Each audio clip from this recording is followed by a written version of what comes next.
নমস্কার বন্ধুরা, পায়েল কিচেনে ওয়েলকাম জানাই। আজ আবারও চলে এসেছি নতুন একটি রেসিপি নিয়ে। আজ বানাবো অনুষ্ঠান বাড়ির স্বাদে পটল পনির।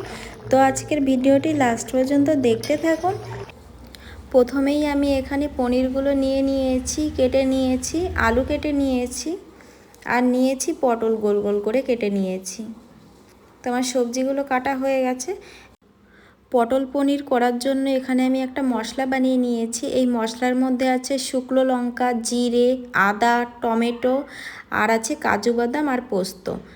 সমস্ত কিছু আমি বেটে নিয়েছি। এখন ওভেনটা জ্বালিয়ে নিলাম, তারপরে একটা কড়াই বসিয়ে দিয়েছি। কড়াইটা গরম হয়ে গেছে। এখন আমি সর্ষের তেল দিয়ে দিলাম। তার তেলের উপরেই আমি একটু লবণ আর হলুদ দিয়ে দিলাম। এখন আমি পনিরগুলো এখন আমি ভেজে নেব। আর পনিরের সঙ্গে লবণ হলুদ আমি মাখিয়ে দিইনি, কারণ তেলের উপরে দিলে পনিরের সুন্দর একটা কালার আসবে, তাই তেলে দিয়েই একদম ভেজে নেব। তো এখন পনিরগুলো উল্টে পাল্টে সুন্দর করে ভেজে নেব।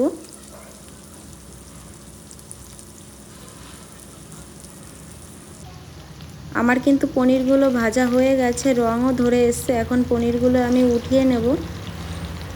আর এই রান্নাটা কিন্তু আপনারা সাদা তেলেও করতে পারেন।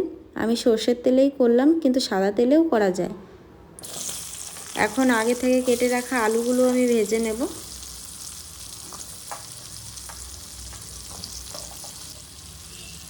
একটু সামান্য লবণ দিয়ে দিলাম। তারপরে এখন উল্টে পাল্টে ভালো করে ভেজে নেব, মানে লাল লাল করে একটু ভেজে নেব। তো আমার আলুগুলোও কিন্তু প্রায় ভাজা হয়ে গেছে। এখন আলুগুলো আমার উঠিয়ে নেব।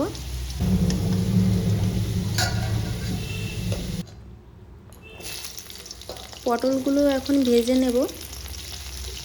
তো তার জন্য পটলের মধ্যেও একটু লবণ দিয়ে দিলাম, লবণ দিয়ে একটু ভেজে নেব। আমার পটলগুলোও ভাজা হয়ে গেছে। এখন পটলগুলোও আমি উঠিয়ে নেব।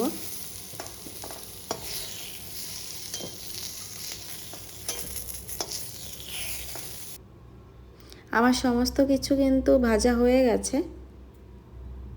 এখন কড়াইতে আরেকটু আমি সামান্য তেল দিয়ে দিলাম আর ফোড়ন দিয়ে দিলাম। এখানে জিরে দিয়ে দিলাম, তারপরে একটা তেজপাতা দিয়ে দিয়েছি আর একটা শুকনো লঙ্কা দিয়ে দিয়েছি।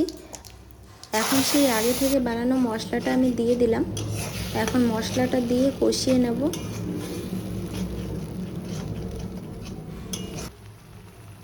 একটু কষানোর পরে আমি এখানে হলুদ আর লবণ দিয়ে দিচ্ছি। এটা দিয়েও বেশ খানিকটা সময় ধরে আমি কষিয়ে নেব। যতক্ষণ না তেল ছেড়ে আসবে আমি কষিয়ে নেব। তো আমার প্রায় তেল ছেড়ে এসেছে। এখন আমি আলু দিয়ে দেবো ভেজে রাখা।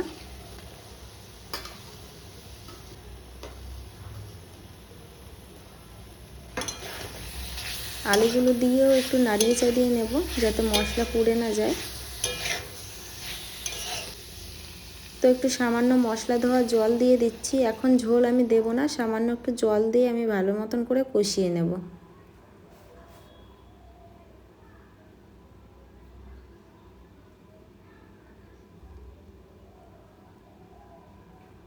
যেহেতু আলুগুলো একটু শক্ত আছে, তার জন্য আমি একটু ঢাকা দিয়ে রেখে দিলাম। আমি ঢাকা দিয়ে রেখেছিলাম প্রায় 5 মিনিটের জন্য। 5 মিনিট পরে ঢাকাটা খুলে নিলাম। তেলটা কিন্তু অনেকটাই ছেড়ে দিয়েছে। তো এই পর্যায়ে আমি এখন পটলটাও দিয়ে দিলাম। পটলটা দিয়েও মশলার সঙ্গে মিশিয়ে নেব।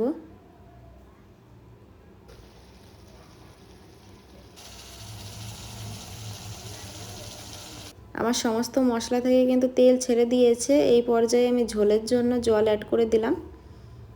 আমি 2 বাটি মতন জল দিলাম। তো একটু চেক করেও দেখছিলাম যে পটলগুলো সিদ্ধ হয়েছে কিনা। পটলগুলো যেহেতু পটল সিদ্ধ হতে বেশি টাইম লাগে না, আলুগুলো সিদ্ধ হতে একটু টাইম লাগে, তাই ঢাকা দিয়ে রেখেছিলাম। তো ঝোলটা আমার ফুটে এসছে প্রায়। এখন আমি পনিরগুলো দিয়ে দেবো।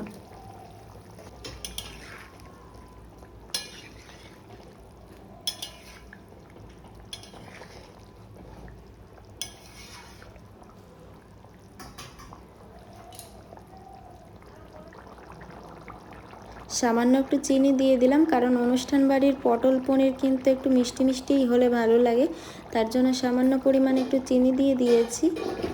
তো তো বন্ধুরা, যদি আজকের আমার এই পটল পনির রেসিপিটি আপনাদের ভালো লেগে থাকে তাহলে প্লিজ একটা লাইক কমেন্ট অবশ্যই করে দেবেন। আর যদি আমার এই চ্যানেলে নতুন কেউ হয়ে থাকেন তাহলে একটা সাবস্ক্রাইব করে দেওয়ার অনুরোধ রইল। তো দেখুন পনিরটা প্রায় হয়ে এসছে। এখন আমি এখানে ঘি দিয়ে দিচ্ছি লাস্ট পর্যায়ে, আর একটু গরম মশলা দিয়ে আমি নামিয়ে নেব। তো আমার হয়ে গেছে, এখন আমি নামিয়ে নেব।